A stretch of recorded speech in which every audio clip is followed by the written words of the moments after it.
S, finally அந்த பெரிய டிசிஷனை நாங்கள் எடுத்துட்டோம். பேரண்ட்ஸ், எக்ஸ்டெண்டட் ஃபேமிலி எல்லாம் விட்டுட்டு வெளிநாடுகளில் வாழ்கிறவங்களுக்கு இதை கண்டிப்பாக ரிலேட் பண்ணிக்க முடியும். பெரும்பாலும் வெளிநாட்டுக்கு வேலைக்கு போகிறவங்க அங்கே ஒரு 2-3 வருஷம் நல்லா சம்பாதிச்சுட்டு மறுபடியும் இந்தியாவுக்கு திரும்ப வரணும் அப்படிங்கிற பிளானில் தான் போவாங்க. ஆனால் அங்கே போனதுக்கப்புறம் ஒர்க் கமிட்மெண்ட்ஸ், பசங்களோட படிப்பு, அங்கே இருக்கிற என்விரான்மெண்ட், லைஃப் ஸ்டைல் இதெல்லாமே பிடிச்சி போய் அங்கேருந்து திரும்ப வர முடியாமல் மாட்டிக்கிறாங்க.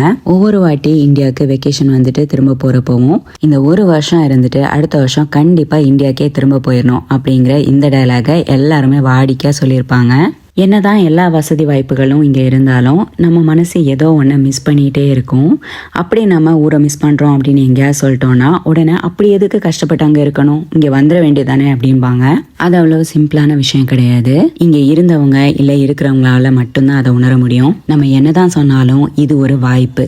இப்படி ஒரு வாய்ப்பை சும்மா அப்படியே தவற விட்டுட்டு போயிட்டு அப்புறமா இருந்து ரிக்ரெட் பண்றதுல எந்த அர்த்தமும் இல்லை. நம்ம போறதுக்கான காரணம் நமக்கு முதல்ல கன்வின்சிங்கா இருக்கணும், அதுல நம்ம ஸ்ட்ராங்கா இருக்கணும். அப்படி அந்த ஸ்ட்ராங்கான ஒரு முடிவு எடுக்கிறதுக்கு எங்களுக்கு 9 வருஷம் ஆயிருக்கு.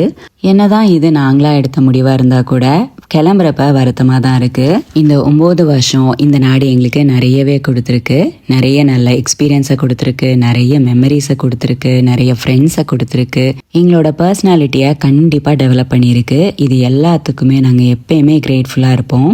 இப்போ எங்கள் அடுத்த சாப்டர் ஆஃப் லைஃப் இந்தியாவில் இனிதே ஆரம்பம்.